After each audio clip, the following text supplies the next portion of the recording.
Untuk acara selanjutnya kita langsungkan saja, yaitu pembacaan manaqib Ki Haji Ahmad Muthohar yang akan disampaikan oleh beliau Gus Dr.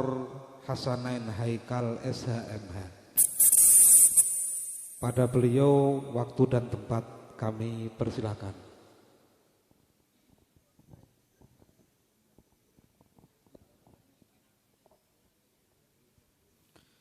Assalamualaikum warahmatullahi wabarakatuh.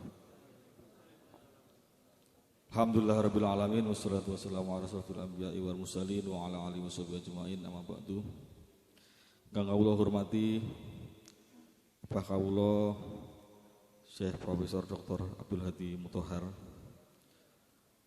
serta keluarga besar simbah kawula Umi Rohmi, istrinipun simbah Kiai Ahmad Muthohar,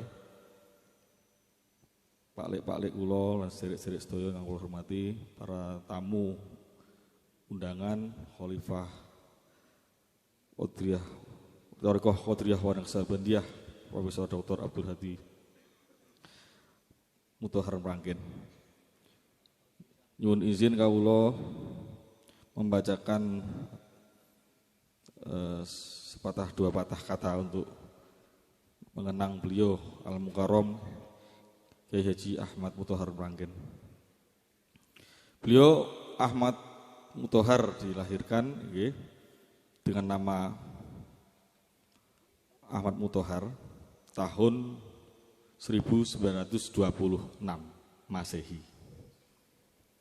Dari orang tua Simbah Abdurrahman bin Qasidil Haq dengan istri Hajah Sofiah binti Kiai Haji Abu Mi'rad Sapen. Sapen niku pengaron niku. Kalian Mbah Abdurrahman dulu ngaji sama Mbah Abu Mi'rad Sapen. Jadi istilahnya di pek mantu sama gurunya lah gitu, Mbah Abu Mi'rad. Nah, Mbah Abdurrahman itu rumahnya ya di sini ini. Di tempat tinggal Mbah Ahmad Muthohar ini, di tempat tinggal Abah ini. Jadi rumah ini itu istilahnya paling tua begitu. Cikal bakal dari pondok pesantren Futuyah dan pondok pesantren di sekitarnya ya di sini gitu. Jadi beliau anak kelima dari Mbah Abdurrahman, Mbah Ahmad Muthohar. Anak pertamanya ya Kiai Usman, terus Mbah Muslih, Mrangken, Mbah Murodi, Mbah Pathan. Kemudian baru Mbah Ahmad Muthohar. Ada adik dua perempuan, Hajah Rohmah dan Hajah Tasbihah. Nah, kemudian untuk nasab. Nah, ini saya mau cerita nasab apa enggak kadang-kadang ragu-ragu soalnya ini lagi banyak apa yang mempermasalahkan itu ya bab nasab ini. Tapi ya kalau dari keluarga sendiri, dari saya juga kemudian tanya pada abah, tanya pada saudara-saudara bahwa keluarga Mrangken Futuyah itu nyambungnya ke Sunan Kalijogo, nasabnya ke Sunan Kalijogo. Dari siapa? Dari Pangeran Wijil II atau Pangeran Sujatmo. Kalian kalau ke Kadilangu itu ada makam namanya Astono Gendok. Itu kira-kira 160 meter dari makom Kadilangu itu agak menjauh dari makom yang utama dari di kampung itu ada Pangeran Wijil II. Siapa beliau itu? Beliau itu pujangga di Keraton Mataram. Pujangga artinya ya ulama lah begitu. Menurut riwayat beliau hafal Quran, alim alamah. Dia menggantikan Wijil I yang dulunya sudah menjadi pujangga di Keraton Mataram. Waktu Mataram rajanya pada waktu itu Pakubuwono II. Jadi itu ada Raja Mataram ke-9. Jadi kalau diurutkan dari Mbah Ahmad Mutahar Pranggen, Mbah bin Abdurrahman bin Qasidil Haq bin Raden Oyong bin Raden Dipokusumo bin Adipati Wiryokusumo, Pangeran Sedo Krapyak atau Bupati Demak periode 1734-1757, Panembahan Wijil II atau Pangeran Wijil, Susuhunan Kadilangu ke-9, Panembahan Agung Notoprojo bin Panembahan Agung Notoprojo maksudnya, Susunan Kadilangu ke-6, Panembahan Sabrang Susunan bin Panembahan Sabrang Susunan Kadilangu 5, bin Panembahan Ketip Susunan Kadilangu 4, bin Panembahan Pengulu Susunan Kadilangu 3, bin Panembahan Hadi Susunan Kadilangu 2, bin Said Abdus Syahid Kadilangu 1. Dia mempunyai anak ada 7-8. Yang pertama Himjatin Suniyah dari Ummi Muzainah ya. Itu sudah sedo nggih. Kemudian Abah ini nomor 2, artinya Abah itu paling tua gitu. Abah Abdul Hadi, kemudian Maryam Masfiyah, bulik saya, Kiai Ahmad Zain, kemudian Khairun Nisa, kemudian Hajah Khoriyah, Hajah Mutmainah, dan yang paling kecil yang tadi hadir dari Sarang selagi menuntut studi, menuntut Anis semuanya, semoga studinya cepat selesai barokah. Muhammad Gus Abdullah Fakih. Di Mbah Ahmad itu dulu waktu kecil sempat sekolah rakyat sebentar, SR lah gitu. Tapi tidak diselesaikan karena dulu itu sekolah yang ikut SR itu dianggap pendidikan umum, nggak populer. Kalau dunia pesantren itu dulu seperti ada jarak dengan pendidikan umum itu. Kalau umum itu gitu terus ora dilirik gitu. Terus kemudian beliau melanjutkan studi ke Mondok ke Termas, ke Pondok Kiai Dimyati Termas dan Kiai Mahfud Termas. Itu kira-kira 5 tahun. Karena sebelumnya Yai Muslih Manggen juga sudah mondok di sana gitu. Jadi karena kemudian Yai Muslih dipanggil sama Abah Abdurrahman untuk dinikahkan, kemudian di Termas dititipkan kepada Yai Mas Rohan yang waktu itu lurah Pondok Termas gitu. Nah, beliau belajar nahwu, sorof, balaghah, tarikh dan sebagainya itu ya di Termas itu. Dan beberapa riwayat Abah juga cerita tadi dapat sumber yang mengatakan bahwa Mbah Ahmad Mutahar itu juga pernah berguru ke Mbah Hasyim Asy'ari Tebu Ireng, pendiri Nahdlatul Ulama. Jadi kalau Mbah Hasyim Asy'ari itu meninggal kira-kira 1947 dan Mbah Ahmad Mutahar itu kelahiran 1926, ya menangi gitu, kira-kira begitu. Menanginya mungkin sampun Mbah Hasyim Asy'ari ya sudah agak sepuh lah gitu.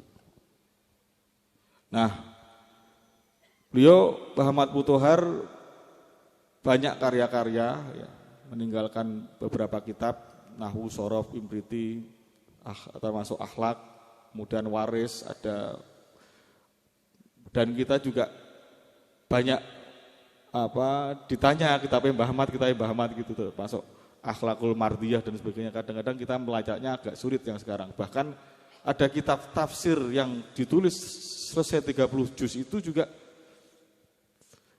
sudah dikirimkan di percetakan di Surabaya juga hilang manuskripnya itu.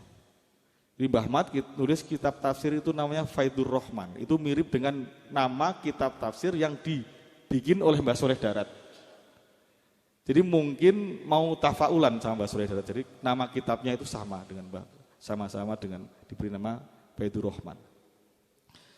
Nah, Mbah Ahmad Mutahar juga pernah menjadi pejuang. Jadi nggak salah kalau kita itu menyanyikan lagu Indonesia Raya itu di sini, karena dulu di sini itu markas Hizbullah. Jadi pertahanan yang bersama pemerintah, bersama tentara rakyat ya, TKR, Tentara Keamanan Rakyat, itu membuat front pertahanan Medan Tenggara itu antara lain di Meranggen sini. Dan Mbah Ahmad Mutahar termasuk komandan. Bahkan beliau tidak mau diberi tanda jasa. Setelah selesai perang, diajak Mbah Mukri, yang Mbah Mukri itu suaminya adik iparnya Mbah Ahmad Mutohar, suaminya Mbah Tasbihah itu diajak untuk ngurus tanda jasa bahwa pernah menjadi pasukan membela Republik Indonesia agar diberi diberi imbalan, hadiah dan sebagainya. Beliau enggak mau. Katanya, aku berjuang lillahi ta'ala, orang ngarep opo-opo. Veteran perang, diberi penghargaan veteran perang. Beliau enggak kerso. Jadi Mbah Ahmad Mutohar tinggal tanda tangan bahkan di pernyataan veteran perangnya itu. Intinya negara mau menghargai perjuangan beliau sebagai veteran perang, beliau tidak mau. Nah, kemudian Mbah Ahmad Mutohar itu luar biasa dan banyak murid-murid itu menyaksikan keistiqomahannya beliau mulai dari sholat fardu, menjaga kesunahan, menjaga sholat rawatib, selalu kemana-mana bersiwak, kemudian qiyamul lail yang tidak pernah sepi dari beliau itu selalu. Seingat saya waktu di sini itu beliau bangun jam 2 malam. Tiap jam 2 malam itu mesti bangun terus bangunin saya, bangunin santri-santri. Jadi enggak jam 3, biasanya itu kan jam 3 agak mepet-mepet. Ini beliau jam 2 udah ngopiak-ngopiak begitu sampai wudu sholat tahajud begitu. Nah, beliau itu terkenal memang keistiqomahannya luar biasa. Jadi ada sedikit cerita karomah dari beliau itu yang saya dengar mungkin 2 tahun yang lalu. Waktu itu saya ada acara matan di Demak, Selapanan begitu. Mahasiswa ahli thoriqah Al-Mutabaroh An-Nadiyah ngadain acara gitu. Nah, itu ada putranya Kiai Masrohan bin Muhammad Hadi yang tinggal di daerah Buyaran. Ya, Kiai Masrohan itu dulu mondok di sini kira-kira tahun 74. Ayahnya dia. Dia itu yang cerita itu putranya namanya Imam Mutakin. Sudah kiai muda lah Kiai Imam Mutakin. Dan sudah mursyid juga karena ayahnya kemursidannya dari Mbah Ahmad Mutohar. Dia cerita pada waktu Kiai Masrohan di Pranggen itu khidmat ke Mbah Ahmad Mutohar. Mbah Ahmad Mutohar tahun 74 itu relatif masih muda, umurnya kira-kira ya 48 tahun. Nah, ada suatu ketika karena beliau melayani yai, masak dan sebagainya, terus melayani kebutuhan kiai, dipanggil, Han, Mas Rohan, Rene, kan gitu. Nggih yai, tenopo. Ingku ngomeh ana tamu. Kowe potong ayam. Masak-masak. Ini nanti ada tamu. Kamu masak-masak. Yang enak lah, potong ayam, masak ayam. Nggih yai. Dia masak-masak ayam. Terus pada waktu sudah matang, tamunya disuguhkan masakan ayam. Zaman dulu tuh ayam tuh mewah sekali lah. Pokoknya nek masak wis ayam wis paling jos pokoknya.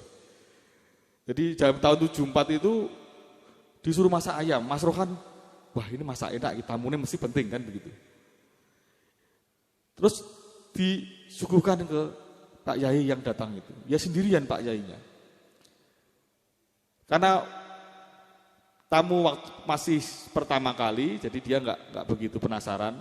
Terus ada suatu ketika disuruh masak ayam lagi, tamunya ya itu lagi. Itu berkali-kali sampai 7 kali. Disuruh motong ayam, disuguhkan ke tamu yang sama di waktu-waktu yang berbeda-beda. Terus pernah penasaran, tadi Mas Rohan yang mondok itu penasaran, Yai, niku tamu ini sinten, kok wayahe piyambake mriki kok dipotong ke ayam. Kok kowe pengen ngertihan? Itu tak kayak ngerti tapi aja kondo-kondo. Engko nek entuk cerita nek aku wis mati. Iku tamuku Nabi Khidir. Jadi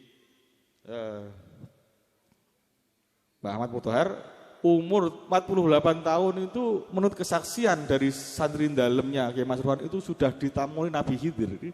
Dewi saya 40 tahun ditamoni sapa.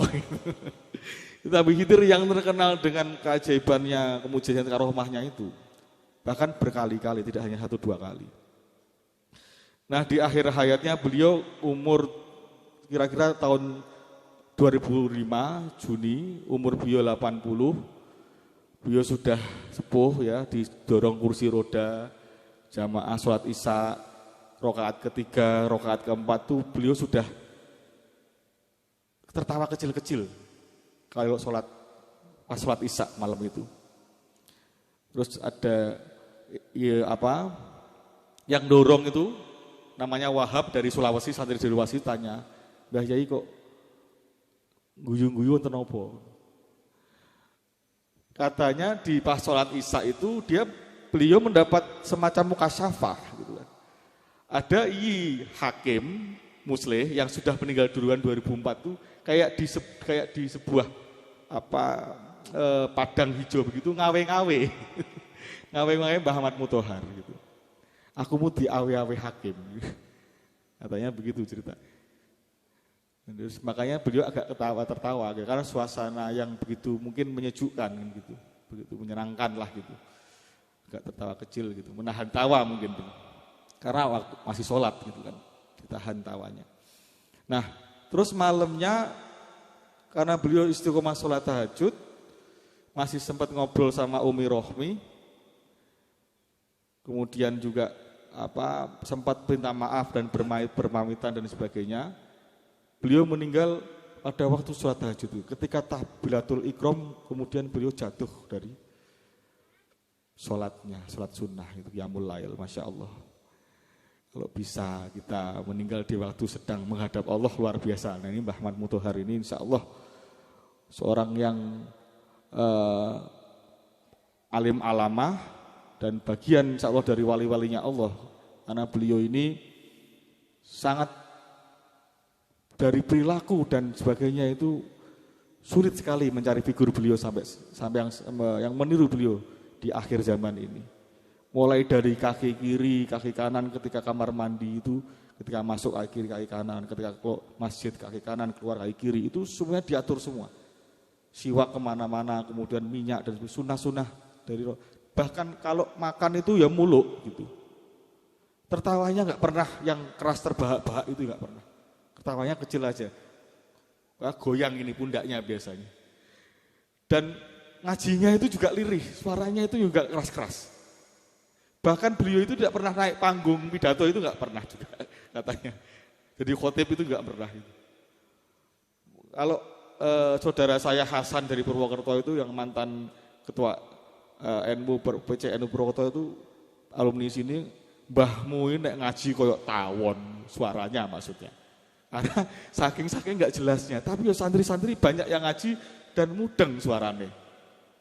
Dia dulu ingat ngaji itu memang begitu, suaranya Mbah Ahmad tuh hampir-hampir enggak jelas gitu. Padahal sudah ada mic-nya. Tapi ya saya ngaji banyak. Nah, ini semoga dengan mengenang beliau turun barokah, turun rahmat Allah kan. Inda diris sholihin tatanazzalul barokah, tanjilur rahmah kan begitu. Semoga apa yang sampaikan bisa kita mengambil pelajaran. Saya kurang lebihnya mohon maaf. Wa'alafu minkum wa minallahi taufiq. Wassalamualaikum warahmatullahi wabarakatuh.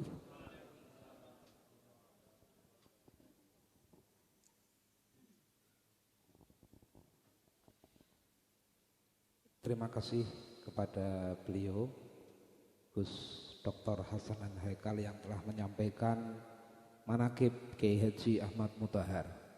Semoga kita dapat mengambil nilai pelajaran dari manaqib Kiai Haji Ahmad Muthohar, karena memang beliau adalah sosok guru, sosok teladan yang selalu istiqomah di dalam mengajar maupun di dalam ubudiahnya.